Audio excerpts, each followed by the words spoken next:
J'avais 48 ans quand une femme a réappris à mon cœur comment battre. J'aurais pu dire autrement, j'avais 48 ans quand j'ai compris que j'avais vécu une moitié de vie. Mais ce n'est pas le titre que l'on m'a donné dans la ville. On a préféré les ragots et les raccourcis. Pourtant, si vous voulez comprendre, il faut commencer par la chaleur du matin, par le vent paresseux qui traverse Itaitinga et s'accroche aux vêtements qui sèchent. C'est là que commence tout. Ma boutique sentait le savon et le lin, une odeur que je reconnaissais au premier pas depuis 20 ans. Le comptoir était rayé par les pièces de monnaie que Roberto comptait en rentrant le soir. La vieille balance grinçait, et dans un coin, la radio égrenait du foro que mon mari aimait. Le ventilateur tournait au-dessus de nos têtes comme un étrange juge qui ne prend jamais parti. Mes enfants avaient grandi. João avait son propre chez lui, et Maria était déjà mariée, loin, à Fortaleza. Roberto travaillait à la tannerie, il revenait fatigué, souvent silencieux.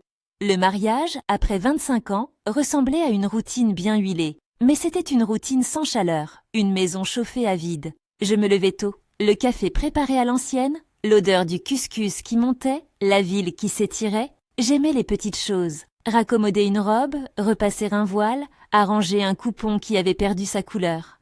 Ces gestes me gardaient occupée, mais ils n'atteignaient pas ce vide qui était comme un meuble trop grand dans une pièce trop petite. Le vide, je le portais sans le dire. Le mariage me protégeait des regards, mais il me laissait seule. J'avais appris à appeler cela la maison, mais parfois j'entendais mon cœur murmurer « prison ». Quand Marlène est venue me parler de prendre une aide pour la boutique, j'ai accepté parce que mes mains commençaient à craquer et que je n'avais plus l'énergie de passer toute la journée à plier des étoffes. Marlène était ma partenaire depuis des années, celle qui aidait à tenir les comptes quand le marché était bon et qui riait de mes blagues les jours de pluie. Elle m'a parlé d'une jeune femme qui cherchait du travail, discrète, volontaire, qui venait de Fortaleza et qui voulait rester près d'Itaitinga. Je me souviens du jour où Daniela a poussé la porte pour la première fois. Elle n'entrait pas dans la boutique comme on entre dans un magasin. Elle l'effleurait, comme si elle connaissait déjà chaque couleur. Sa peau tenait la lumière différente. C'était un ton chaud qui rendait les rouges plus rouges, les bleus plus profonds. Elle avait les mains rapides, celles qui savent plier sans froisser et qui écoutent avec des gestes, pas seulement avec des mots. On m'avait dit qu'elle pleurait la nuit pour un enfant qu'elle aimait, qu'elle avait un garçon, Pedro, qui restait chez la grand-mère quand elle travaillait. Je ne lui ai pas posé beaucoup de questions. À Itaitinga, on apprend vite. Les histoires personnelles sont comme des tissus qu'on manipule avec précaution. Dès les premiers jours, elle a mis de l'ordre dans la boutique d'une manière qui m'a surprise. Elle n'imposait rien, elle observait, puis repositionnait un rouleau de velours, tapotait la poussière avec le dos de la main, chiffonnait un coupon, et tout prenait sens. Sa façon de plier était presque une danse, et j'avais l'impression d'assister à quelque chose de simple et de sacré. Il y a des personnes qui arrangent l'air autour d'elle. Elle en faisait partie. Les voisins ont remarqué. Donna Fatima me voyait plus souriante, et les commérages se glissaient entre la cantine et le marché. « Ta boutique a repris vie », disait-on. C'était vrai, quelque chose avait repris vie en moi. Mais je cachais la source de cette joie, même à moi-même.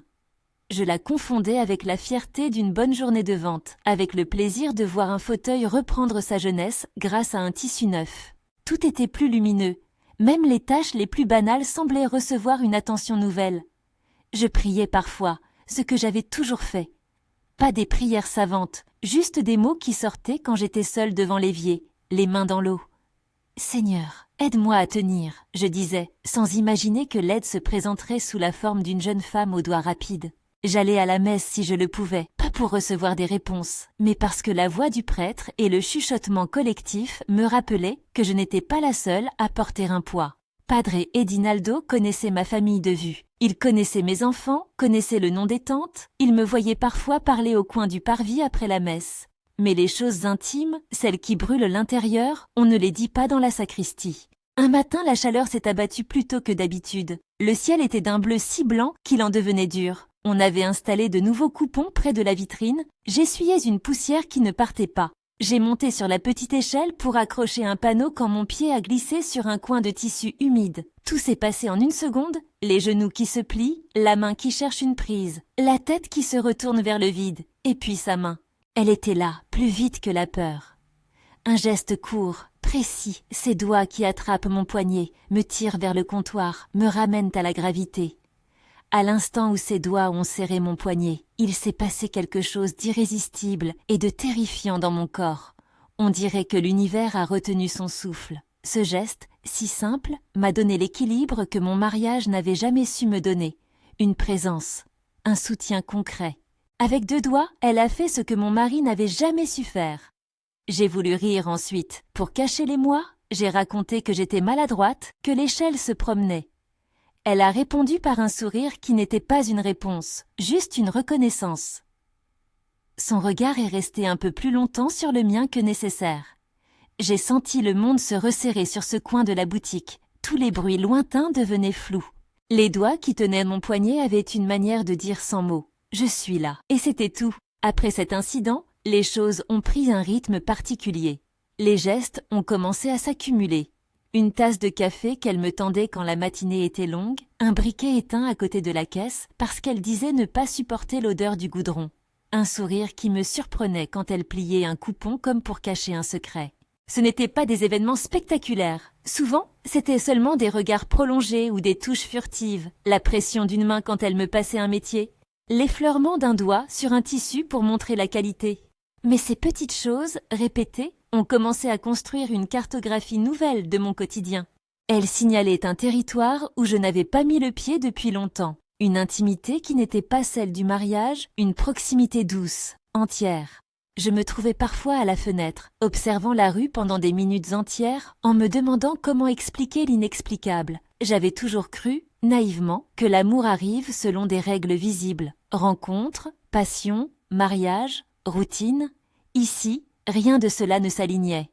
L'amour se glissait par les recoins, il venait par une main qui tient, par un regard qui s'attarde, par un rire partagé sur une blague que personne d'autre ne comprend. Ça me terrifiait, mais ça me donnait aussi un courage nouveau. Je commençais à écouter mon cœur comme on écoute une prière. Il y avait des nuits où je revenais chez moi et restais immobile dans la cuisine, la radio éteinte, le monde comme une pièce de théâtre dont on a oublié le texte. Roberto parlait peu au dîner. Parfois il me demandait de compter l'argent, d'autres fois il regardait la télé et semblait s'absorber dans un autre espace. Je n'en voulais pas à Roberto pour sa fatigue, pour son silence. La vie l'avait modelé. Mais je ressentais la vérité nue. Nous étions 2 personnes qui partageaient une maison et pas forcément une intimité. Cette reconnaissance ne me rendait pas plus dure, juste plus lucide. Le poids du secret a commencé à me ronger. Un soir, je me suis surprise à remettre en question mes prières. Était-ce un péché de se sentir vivante à cause d'une autre femme? Ma foi avait été mon encre toute ma vie. Elle n'était pas un instrument pour juger mes émotions. Et pourtant mes pensées s'entrechoquaient. Je me demandais ce que chèque et péché signifiaient quand l'amour était doux et non destructeur. Je cherchais des réponses dans les contours de la Bible que j'avais gardée depuis toujours. Je trouvais des mots qui me réconfortaient et d'autres qui m'effrayaient. Mais au fond, chaque prière revenait à la même demande. Seigneur, que faire? Marlène a commencé à soupçonner quelque chose. Pas parce qu'elle me l'a dit directement, mais parce qu'elle a vu le changement dans ma façon d'expliquer les ventes, dans ma manière de répondre au téléphone. Tu as l'air différente, Lu, m'a-t-elle lancé un matin, les coudes sur le comptoir, le regard franc. J'ai menti, comme on ment pour ne pas blesser. J'ai parlé de fatigue, d'une meilleure nuit. Les mensonges petits sont souvent des murs fragiles, mais ils protègent. Pour l'instant. À Itaitinga, tout finit par se savoir. Les voix se rencontrent au coin de la rue, elles déroulent des histoires à la cantine, elles s'attachent à des détails minuscules pour en faire une grande vérité. J'avais peur. Pas de la vérité elle-même, mais de ce que la vérité ferait aux autres, à mes enfants, à mes voisins, à ma fréquentation de l'église. Padre Edinaldo n'était pas un homme qui criait dans la place, il était réservé, et quand il parlait, on l'écoutait. J'imaginais sa déception plus que sa colère. Il connaissait la famille, il connaissait nos baptêmes, nos mariages. La pensée de le décevoir me faisait mal plus qu'à tout autre. Et puis il y avait Pedro, le petit garçon que Daniela appelait « mon soleil ». Il venait parfois à la boutique, traînait derrière les rideaux, touchait les nappes. Je l'aimais déjà à ma manière. Il était curieux, il posait des questions directes et affreusement honnêtes pour un enfant, comme seul un enfant sait faire. Et parfois, il me demandait si j'avais des fils. Et moi, je répondais que j'en avais, mais que la vie les avait emmenés. Il se moquait de mes explications et changeait rapidement de sujet pour revenir à ses petites affaires. Le voir me soulageait. Il apparaissait comme un point lumineux au milieu de ce tourbillon d'émotions. Les premiers signes d'une possible catastrophe sont souvent subtils. Un regard mal placé, une phrase répétée par un voisin, Une remarque en riant qui n'était que l'envers d'une critique. Un jour, près de la place, j'ai entendu des jeunes chuchoter quand je passais, leurs yeux se posant sur moi comme sur un mystère. Je me suis sentie nue, exposée à un jugement social qui commence par l'observation et finit par la condamnation. Ce n'est pas la crainte d'être différente qui m'effrayait, c'était la peur de faire souffrir ceux que j'aimais. Il y a eu des moments de joie pure, sans arrière-pensée. Un mardi après-midi, la pluie a poussé tout le monde à la boutique. On a mis les tissus en vrac, la radio a joué un foro vieux et grinçant, et nous avons ri, toutes les deux, d'une plaisanterie qu'on ne peut traduire. J'ai regardé son profil, la façon dont la lumière tombait sur son cou, la manière dont elle remuait la main quand elle parlait, et j'ai senti une paix improbable. Ce n'était même pas la passion effrénée, c'était une douceur calme, comme si la mer s'arrêtait enfin sur des rives sûres. Ces instants me donnaient l'espoir d'une vie moins solitaire, et je me surprenais à imaginer des choses que je n'avais jamais osé imaginer. Mais avec la douceur vient la peur. Une nuit, après que la boutique est fermée, elle est restée pour m'aider plier les coupons restants. La ville dormait autour. Nous avons parlé de choses banales, de la mère de Daniela, de la grand-mère du coin qui aimait les chatouilles sur les mains. Puis elle a posé sa main sur la mienne, sans bruit, comme pour partager un secret. C'était un geste si simple, un contact, la chaleur de la peau contre la peau, et je me suis mise à trembler. Ce tremblement n'était pas seulement physique, il venait du plus profond. Je savais que quelque chose en moi avait changé pour toujours. Sa main était légère, mais elle portait tout le poids d'une décision que je n'avais pas encore prise. Les jours suivants, je suis devenue plus prudente. Je n'osais plus regarder mon mari avec la même habitude. Ces gestes familiers me blessent parfois par leur indifférence, mais je refusais de le blesser gratuitement. Je sentais que je vivais sur un fil. D'un côté, la reconnaissance de ce que Daniela m'apportait, tendresse, attention, un refuge inattendu, et de l'autre, la loyauté vers une vie construite avec Roberto. On ne détruit pas ce que l'on concerne sans mesurer le prix. Les commérages ont commencé à murmurer plus fort. Une cliente régulière qui venait chercher des tissus pour rideaux a fait un commentaire à demi-mot sur les changements de la boutique. Les jeunes du coin souriaient, comme s'ils avaient entrevu un spectacle. Un jour, en revenant de la messe, j'ai entendu dans l'allée la voix de Donna Fatima qui disait à quelqu'un « Tu as vu comment elle reste avec cette jeune? Ce n'est pas comme avant. » C'était une sentence qui n'avait pas besoin d'être prononcée en entier. Dans ces mots, il y avait tout un monde d'interprétations prêtes à l'emploi. Je me suis rendu compte que je ne pouvais pas continuer à vivre dans cette double temporalité. Soit je maintenais la façade d'un mariage usé, soit je suivais une route qui me réveillait, coûte que coûte. Penser à cette décision me donnait envie de vomir et de chanter en même temps. Je savais que la vérité, lorsqu'elle sortirait, ne serait pas une simple conversation, elle serait un tremblement. Elle provoquerait des fissures, peut-être des ruptures irréparables.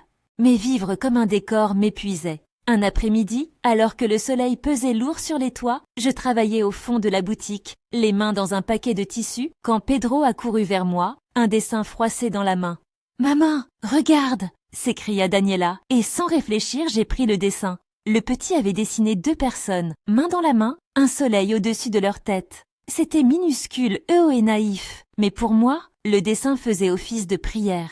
J'ai regardé Daniela, qui avait détourné les yeux comme si le dessin était une chose trop intime pour être montrée à voix haute.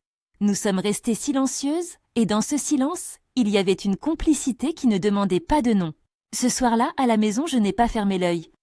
Roberto a senti quelque chose. Il a posé sa main sur mon épaule en traversant la chambre. Sa main était tiède, machinale. J'ai eu envie de crier que j'étais perdue, qu'une main étrangère m'avait rappelé que j'existais, mais je me suis tue. J'ai ramassé ma Bible, j'ai passé les doigts sur la couverture usée, et j'ai prié pour 2 choses contradictoires, la paix pour ma famille et la lucidité pour moi-même. Il y a des vérités qui ne supportent pas l'attente. Elles grandissent, prennent de la place, et un jour, elles débordent. J'ai commencé à compter les jours, non pas pour planifier, mais pour me préparer à un moment où je devrais choisir entre mentir encore ou dire. L'idée de dire me terrorisait autant qu'elle me libérait. Je sentais déjà le regard des autres, la raillerie, les portes qui se ferment. Mais je sentais aussi, plus fort, la possibilité d'une vie où je pourrais respirer sans me cacher. Le matin où tout a basculé vers une décision, la boutique était baignée d'une lumière douce, presque irréelle. On attendait peu de monde, les clients se faisaient rares. J'avais en tête la liste de choses à faire, mais une partie de moi comptait les secondes et chaque seconde m'affolait. Daniela est arrivée en sifflotant, les cheveux attachés, ses gestes tranquilles. Elle avait apporté un petit pain que Pedro avait mangé en cachette. Je lui ai souri, et pour la première fois j'ai senti que ce sourire n'était plus un simple automatisme social, mais le reflet d'un sentiment qui m'habitait. Il y a un moment précis où l'on comprend qu'on ne peut plus se taire. Ce n'est pas toujours lors d'une grande scène, souvent c'est devant l'évidence d'une main qui tient. J'ai regardé Daniela plier un coupon, et j'ai vu sa bouche bouger comme si elle allait parler. Son regard est venu vers moi, et on s'est trouvés. Je pouvais encore reculer, faire mine d'ignorer ce que je ressentais, prétendre que tout était normal. Ou je pouvais déposer la vérité comme on pose une pièce sur un comptoir, et voir ce qui en sortirait. Je me suis levée lentement, comme pour gagner du temps. Le cœur saccadé, j'ai dit une phrase banale sur la livraison à venir, et elle a hoché la tête. La boutique s'est remplie d'une espèce de tension douce, prête à éclore. J'ai pensé au visage de mes enfants si je leur annonçais un tel bouleversement. J'ai pensé à Roberto, à ses mains calleuses, à sa façon d'ouvrir la porte et de s'asseoir, parfois sans regarder. J'ai pensé à Padre Edinaldo, à ce que j'oserais dire devant lui, et à ce qu'il pourrait me répondre. J'ai pensé au monde qui nous regarde et qui juge sans comprendre. La décision se disait sous la forme d'un souffle. Je ne l'ai pas prise à la hâte. Je savais que la parole était un diamant. Une fois lancée, elle tranche, elle brille, elle blesse. Mais elle peut aussi libérer. J'ai pris la main d'une cliente, j'ai compté sa douceur comme une sorte de courage prêté. J'ai regardé le reflet de ma propre main contre la lumière de la vitrine, comme pour me retenir à une réalité tangible. C'est à ce moment-là, alors que mes lèvres commençaient à former des mots, que la cloche de la porte a sonné, annonçant l'arrivée d'un voisin avec des questions futiles. Le destin a une drôle de manière d'interrompre nos résolutions. J'ai reculé, j'ai respiré, et pour l'instant, j'ai rangé ma confession dans un tiroir qui grinçait. Mais je savais qu'il ne serait pas fermé longtemps. Si cette histoire vous parle, dites-le en commentaire. Racontez-moi un moment où vous avez senti votre vie prendre un autre chemin. Cela m'aidera à continuer. Après le départ du voisin, la boutique est retombée dans son calme. J'ai senti la pression monter à nouveau comme une marée. Daniela a posé un rouleau de tissu devant moi et ses doigts ont frôlé les miens. Ce léger contact a relancé en moi la rivière d'émotions que j'avais tenté de contenir. Elle m'a regardée et pour la première fois, ses yeux n'étaient plus seulement des yeux amis, ils étaient un miroir où je me voyais différente. Nous avons continué à travailler, mais l'air était chargé d'une attente qui pesait sur chaque geste. À un moment, elle est venue près de moi pour me montrer une couture mal faite. Sa voix était douce. Elle a effleuré ma joue du revers du poignet en riant, une manière presque enfantine de chasser la poussière. Ce toucher m'a fait vaciller. J'ai reposé mes mains sur le tissu en priant intérieurement qu'aucun client n'entre, que le temps s'arrête. La semaine qui a suivi a été faite d'instants volés et de silences lourds. Nous échangions des regards qui disaient plus que des phrases. Je commençais à percevoir le contour d'un choix possible. Rester, en acceptant la douleur et l'hypocrisie, ou partir vers une vérité qui coûterait tout. La nuit, je me réveillais avec des images de mains qui se joignent, de repas partagés, de l'enfant qui rit dans une cuisine nouvelle. L'idée d'une vie simplement honnête me semblait parfois plus sacrée que la peur de la condamnation. Mais il y avait des réalités concrètes qui mettaient de l'eau froide sur mes rêves. Fortaleza était loin, l'économie précaire, et je voyais le visage de mes enfants s'effacer de mes rêves comme une prière sans réponse. Comment, en partant d'un bout de ville à un autre, pourriez-nous reconstruire? Et qui dans mon entourage accepterait cette nouvelle vie? Toutes ces questions tournaient en moi comme des mouches autour d'une lampe. Un jour, en recevant un client, j'ai entendu un rire étouffé dans le coin de la boutique. 2 femmes, habituées à venir pour des retouches, regardaient dans notre direction avec un mélange d'intérêt et de moquerie. Il y a une cruauté parfois dans la curiosité des autres. On devine que la vie d'une personne est devenue spectacle. Cela m'a rendue vulnérable, mais en même temps, cela a renforcé ma volonté. Je me suis dit, si je cache encore ma vérité pour la paix des autres, je vivrai volée de mon propre regard. Je souhaitais avoir des réponses faciles, une carte qui montrerait l'étape suivante. Mais la vie n'offre jamais de carte complète. Elle nous tend des lieux, des personnes, des gestes, et c'est à nous de choisir comment marcher. Daniela était devenue une de ces personnes qui me montraient une route possible. Sa tendresse avait réveillé une douleur, mais aussi une espérance. L'amour, je l'ai appris, n'est pas seulement ce qui unit, c'est ce qui met en mouvement.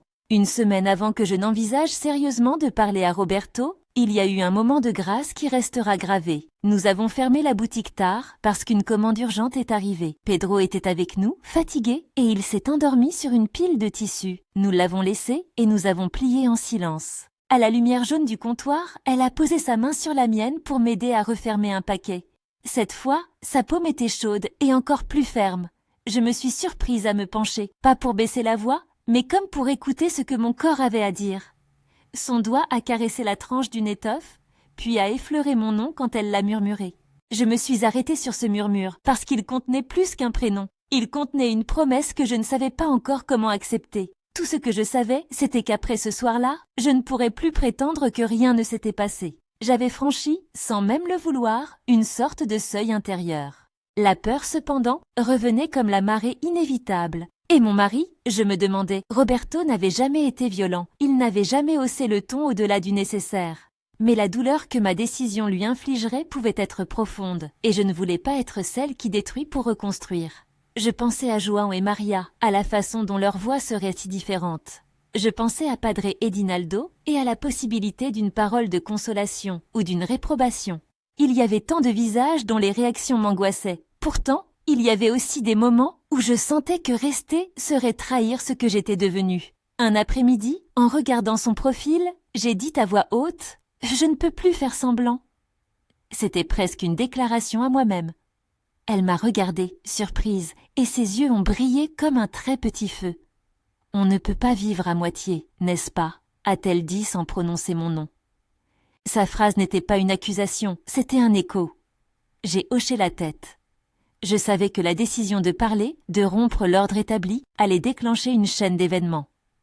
Les murs de la maison, la place de l'église, le regard des voisins, tout pouvait se fissurer. Mais je sentais aussi que cette vérité, une fois exprimée, ne laisserait plus la place à ces demi-vies. Elle forcerait à choisir, à trancher, à reconstruire. Le soir où j'ai vraiment envisagé de parler, j'ai dormi peu. Le sommeil arrivait par petites vagues et repartait. J'ai prié, une prière courte et brute. Si je dois faire du mal, fais-moi la force de le faire avec vérité. Je ne demandais pas d'être épargnée, je demandais seulement de ne pas mentir encore à moi-même. Cette prière n'avait rien d'édulcoré, c'était une supplication pour l'honnêteté. Le matin suivant, la porte de la boutique a grincé et le monde a repris sa place. Daniela est entrée, comme d'habitude, et a pris son tablier. Nous avons échangé un regard lourd de promesses encore silencieuses. Elle a glissé sa main dans la mienne, un geste involontaire, comme pour vérifier que je répondais encore présente. J'ai senti la chaleur envahir mon bras, comme une baisse de courant qui rallume quelque chose. Et dans ce contact, j'ai su que le prochain pas serait parler, ou que tout continuerait à se jouer en regard. J'ai regardé nos mains jointes, et j'ai compris que la vérité allait bientôt être posée sur le comptoir comme on pose une lettre recommandée, avec le timbre du courage et la peur du retour. Je me tenais là, immobile, consciente de la proximité de l'heure où je devrais décider. La boutique attendait, les couleurs attendaient, la ville continuait de vivre. J'ai pris une grande inspiration, comme pour avaler le courage en entier, et j'ai commencé à parler. Non pas tout de suite au mari, pas encore, mais à elle, pour la première fois, de ce que cela représentait pour moi. Je voulais mesurer les conséquences, sentir quelle route nous pourrions emprunter. Ma voix était basse, et les mots, quand ils sont sortis, semblaient plus vrais que tout ce que j'avais dit auparavant. Je lui ai parlé doucement, comme on parle à quelqu'un qu'on craint de réveiller. Je voulais d'abord mesurer si nous étions prêtes à subir le monde ensemble. Je lui ai dit que les gestes ne pouvaient plus rester gestes, que les regards avaient pris le poids de paroles qu'on n'osait pas prononcer. Je lui ai dit que je me sentais vivante pour la première fois depuis des années et que cette vie ne venait pas de Roberto. Je n'ai pas inventé d'histoire, je n'ai pas enjolivé ni dramatisé. J'ai dit la vérité, claire et tremblante. Elle a pris ma main comme pour confirmer que nous étions les mêmes mains dont nous avions parlé en secret. Les mots se sont posés entre nous, et il y eut un moment où il semblait que le monde entier, la boutique, Itaitinga elle-même, retenait son souffle. Elle n'a pas dit fuyons, elle n'a pas demandé de réponse immédiate. Elle m'a seulement regardée avec la même douceur qui m'avait tenue en équilibre quand j'étais tombée de l'échelle. Et dans ce regard, j'ai senti qu'une décision se formait, non pas pour échapper, mais pour me permettre d'exister.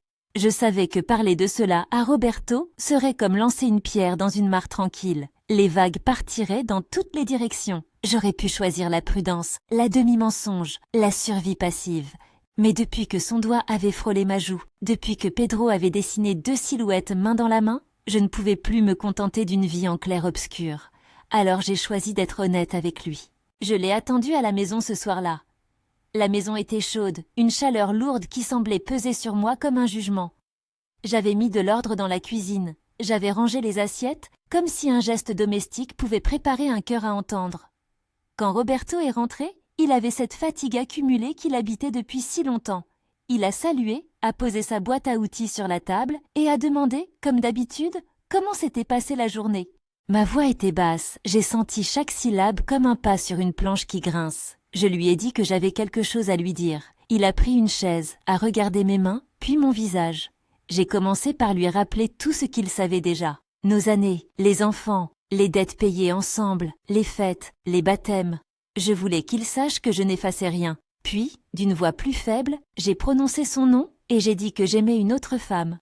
Je n'ai pas su s'il comprenait d'abord. Il a fallu que je répète.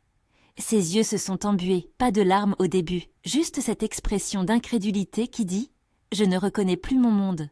Il y a eu des secondes suspendues, longues comme des jours. Puis il a demandé des détails, pas par curiosité, mais parce que les gens cherchent des explications quand leur univers se fissure. J'ai parlé des gestes, des regards, de la main qui m'avait retenue au comptoir. Je n'ai pas inventé de drame, je ne voulais pas blesser pour blesser.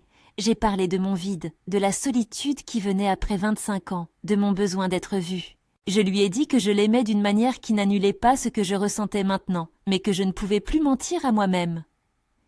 La réaction de Roberto a été d'abord du silence, puis une douleur qui a pris la forme de colère froide. Il a crié peu, ce n'est pas son tempérament, mais il a dit des choses qui brisaient parce qu'elles étaient vraies, qu'il s'était senti mis de côté, que nos silences avaient été des murs invisibles. Il a parlé de l'effort qu'il avait fait, des nuits où il travaillait plus pour assurer l'avenir, et a demandé, comme un accusé qui se défendrait, ce qu'il avait manqué. Je ne pouvais pas lui répondre avec des chiffres ou des excuses. Je lui ai offert seulement ma sincérité. La conversation a rapidement dépassé nos murs. Les mots ont rôdé dans la maison, ont pris des angles et des fragments qui, dès le lendemain, sont devenus des histoires pour les voisins. Roberto est parti dormir chez un cousin plutôt que de rester. Ce n'était ni une gifle, ni une porte fracassée. C'était un départ poli et grave. Le lendemain, des gens ont commencé à poser des questions dans la rue. Certains venaient avec compassion, d'autres apportaient des murmures comme on porte une rumeur. Bientôt, la paroisse a semblé regarder notre maison autrement. Je sentais le froid se répandre, d'abord subtil, puis évident. Le prêtre a appelé quelques jours plus tard. Nous avons parlé à travers la ligne, des mots mesurés de sa part, des mots de consternation. Il m'a dit qu'il fallait prier, qu'il fallait se confier. Il n'a pas crié ni menacé, il a parlé avec une retenue qui, à mon oreille, sonnait autant comme une distance que comme une inquiétude. Certains voisins ont commencé à éviter la boutique, d'autres se sont fait plus directs. Regards détournés, commérages étalés. La femme de la cantine a prétexté une commande moins importante. J'apprenais la solitude par épisode. La rumeur, pourtant, n'a pas cassé mon lien avec Daniela. Elle a plutôt confirmé la nécessité de nous protéger. Nous avons commencé à imaginer un plan, pas pour fuir à la première alerte, mais pour permettre une respiration qui n'est pas à se faufiler entre les regards. Je ne voulais pas arracher mes enfants à leur vie. Je voulais pouvoir, un jour, les regarder sans aucun mensonge entre nous. Mais je comprenais aussi, avec une clarté douloureuse, que rester à Itaitinga serait comme mettre de la crème sur une plaie qui doit guérir à l'air. Les mots « partir » et « Fortaleza » ont passé du murmure au projet concret, le soir où j'ai trouvé une lettre de menace anonyme glissée sous la porte de la boutique. Les phrases n'étaient pas longues, seulement des insinuations, des conseils de partir tant qu'il en est encore temps. J'ai senti la colère me traverser, mais surtout une peur nouvelle, la peur que mes enfants soient blessés par l'hostilité devenue publique. À ce moment-là, le choix de partir n'était plus seulement à propos de mon bonheur. Il concernait aussi la protection de celles et ceux que j'aimais. Nous avons décidé de partir sans cérémonie. Daniela a pris les papiers de Pedro, un sac à dos et quelques vêtements. J'ai fermé la boutique une dernière fois en sachant que sur le seuil, la ville me verrait comme une femme qui abandonnait une maison ou comme une femme qui cherchait sa vie. Roberto n'a pas essayé de m'empêcher. Il est resté dans la maison, dans sa douleur, dans sa façon silencieuse de comprendre qu'une page se tournait. Nous sommes partis dans la nuit, avec le souffle court, en évitant les regards éveillés. Pedro tenait la main de sa mère. Il était endormi à moitié sur ses épaules. Et pour la première fois depuis des semaines, j'ai ressenti l'odeur du sel me paraître possible, comme si l'air de la route nous promettait autre chose. Le voyage en bus jusqu'à Fortaleza a été long et poussiéreux. Je regardais les lampadaires s'étirer, les petits villages endormis, et je me surprenais à penser à la maison laissée derrière. Ce n'était pas seulement une maison, c'était un empire de souvenirs, un territoire d'années. Mais sur la banquette du bus, en écoutant les conversations éparses et la respiration régulière de Pedro, j'ai senti que le poids que je portais changeait sa nature. D'un fardeau, il devenait promesse. Daniela me tenait la main sans se faire trop remarquer. Elle souriait parfois, comme si elle croyait que la vie était encore possible malgré tout. L'arrivée à Fortaleza fut comme un choc. La ville était plus grande, bruyante, parfois brutale dans sa nudité. Nous avons loué une chambre minuscule, juste un lit et un coin où préparer un repas. Les premiers mois ont été un enchaînement de petits miracles pratiques et de difficultés écrasantes. Daniela a trouvé du travail dans une blanchisserie. Moi, j'ai commencé à faire des retouches dans une petite boutique du marché. Les journées étaient longues, la paie maigre, mais il y avait une liberté. Personne ne me connaissait pour mes choix passés. Personne n'avait d'histoire à me coller. C'était comme naître à nouveau. Pedro s'est adapté vite. Les enfants trouvent souvent un rivage sans le faste des adultes. Il a trouvé un petit groupe d'enfants dans la rue. Il a appris à courir dans l'odeur de la mer, à aimer la sandisse du pain local. Chaque rire de lui était un pansement sur ce qui avait été cassé. Nous avons investi notre énergie à rendre la maison propre et habitable, à accrocher des rideaux, à faire un coin pour lui. Il y avait des soirées où l'on se couchait épuisé mais heureuse, parce que la fatigue venait d'un travail choisi, non plus de la survie d'une façade. La société de Fortaleza n'était pas tendre. Nous avons rencontré des regards curieux, parfois hostiles, des refus d'embauche fondés sur des préjugés. Une fois, une responsable de boutique a écarté ma candidature après avoir appris, par des collègues, mes antécédents personnels. Il y a eu des larmes, des jours où je me sentais minuscule, où l'injustice me semblait vouloir m'écraser. Mais il y avait aussi des bras ouverts, une femme du marché qui m'a prêté une machine à coudre, un vieil homme du coin qui m'a donné un conseil sage et gratuit, allez doucement, racontez peu, mais travaillez bien. Ces petites mains tendues nous ont aidés à tenir. Le temps a joué son rôle. Les peines s'estompent, non qu'elles disparaissent, mais qu'elles se transforment en cicatrices racontant une histoire. Peu à peu, la vie s'est durcie et adoucie en même temps. Nous avons stabilisé un petit revenu, Pedro a été inscrit à l'école du quartier, et Daniela et moi avons trouvé des moments simples de joie. Une promenade au bord de la plage, une soupe partagée après une journée de labeur, la découverte d'un forum communautaire où parfois, nous laissions nos corps bouger sans penser de jugement. Un pas important est venu de Maria, ma fille. Les nouvelles mettaient parfois du temps à arriver. Un jour, surprise, j'ai reçu un appel. Elle avait entendu des bribes, et plutôt que de répondre au tumulte extérieur, elle avait pris un téléphone et après beaucoup d'hésitation, m'avait appelé. Sa voix était tendue, mais je sentais une main s'ouvrir à travers les mots. Maria m'a proposé un petit travail à la boutique où elle aidait, pour me permettre d'avoir un revenu plus stable et un pied à terre dans la ville. C'était une offre pleine de courage. Elle avait pris sur elle le regard des autres, mais avait préféré m'offrir une aide concrète. Notre relation n'a pas été réparée en un appel. Il a fallu plusieurs rencontres, conversations longues et parfois dures, mais cet acte a ouvert une route de rapprochement. Jouant mon fils a mis plus de temps. La blessure d'un père et d'une mère qui ne vivent plus selon un modèle attendu a été difficile à digérer. Il a mis de la distance d'abord, des messages brefs, des visites courtes. Il lui a fallu du temps pour accepter que sa mère était la même personne malgré tout. Nous avons fait de petits pas, un message à l'occasion de son anniversaire, un déjeuner bref où nous avons parlé de choses banales. La réconciliation, s'il y en a une, s'est faite en actes petits et réguliers. C'est lent. Mais je préfère cela à une acceptation de façade. Dans la nouvelle vie, il y a eu aussi des rencontres inattendues. Une petite paroisse du quartier, plus ouverte, nous a offert un lieu où nous pouvions être vus autrement. Ce n'était pas une grande congrégation, juste une communauté ordinaire où quelqu'un nous a tendu une assiette un dimanche. Je n'essaie pas d'en faire une généralité. Partout il y a des juges et des consolateurs. Mais là, nous avons trouvé des gens prêts à écouter sans tout juger d'avance. Cela m'a aidé à penser que la foi n'est pas seulement institution, mais aussi rencontre. La question de l'officialisation de notre relation est venue lentement. Il ne s'agissait pas d'une grande fête, ni d'un appel public. Pour nous, officialiser signifiait construire un espace légal et reconnu, pas pour effacer le passé, mais pour protéger Pedro et pour affirmer que nous voulions vivre ensemble. Nous avons commencé par régulariser une part des papiers, parler à un avocat ami qui nous a expliqué les démarches possibles pour assurer des droits civils. Chaque signature était un pas vers la dignité. Pouvoir répondre au formulaire sans devoir mentir, pouvoir signer un document pour Pedro sans hésitation. Un soir, quand nous avions assez d'argent pour un petit repas et pour acheter un gâteau modeste, nous avons invité quelques amis du quartier, ceux qui avaient été présents depuis le début. Ce n'était pas une cérémonie somptueuse, juste une table, des voix familiales, des rires retenus. Nous avons lu quelques phrases simples, échangé des promesses de respect et d'écoute. Ce geste, petit mais grave, a posé notre attachement en public, dans un cercle restreint mais sincère. C'était notre façon de dire « nous avons choisi, nous assumons ». Certains anciens voisins d'Itaitinga ont peut-être roulé les yeux, mais pour nous, l'essentiel était ailleurs. La reconstruction matérielle a été lente. Il y a eu des mois où l'argent manquait pour tout, où nous avons dormi le ventre serré.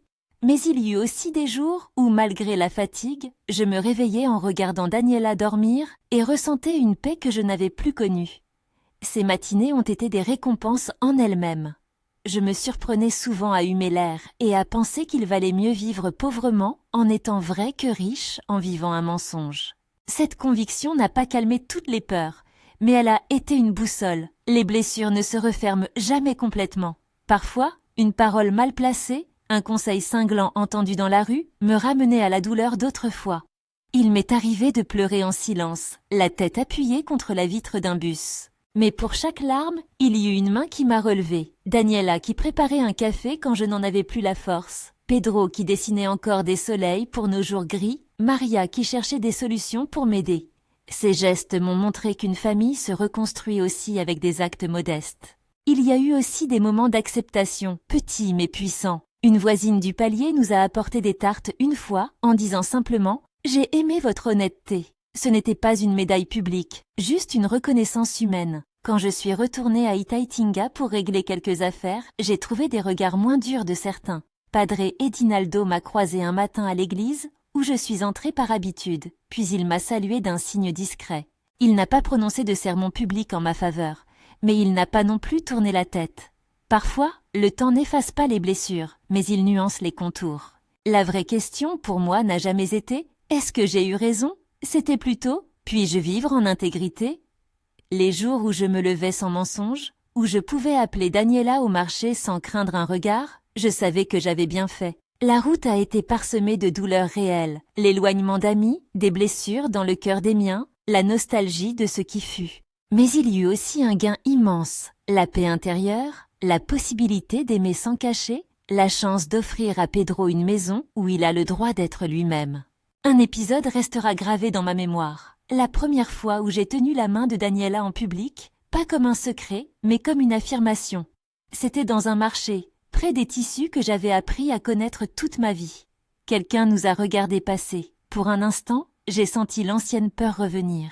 Puis j'ai senti la main de Daniela serrer la mienne, douce, ferme. Je n'ai pas cédé au réflexe d'y retirer ma main. J'ai marché un peu plus droite et j'ai compris que la peur ne disparaît pas comme on enlève une veste. Elle s'apprivoise, elle change d'ombre. Nous avons continué à vivre et cela suffisait pour que les jours prennent une couleur différente. Il y a des choses que la foi m'a apprises tout au long de ce parcours, non pas comme des réponses toutes faites, mais comme une présence qui m'aida à porter. Ma prière n'était plus un rituel pour me conformer. C'était souvent une conversation humble avec le ciel. Je demandais force, pas miracle. Je demandais clarté, pas consolation facile. Parfois, la prière m'a laissée avec le même problème que j'avais posé, mais plus légère pour l'avoir déposé. J'ai compris que la foi, pour moi, devenait un lieu où se rencontrer, pas une balance pour condamner. Aujourd'hui, quand je regarde derrière, je vois un chemin bordé d'épines et de fleurs.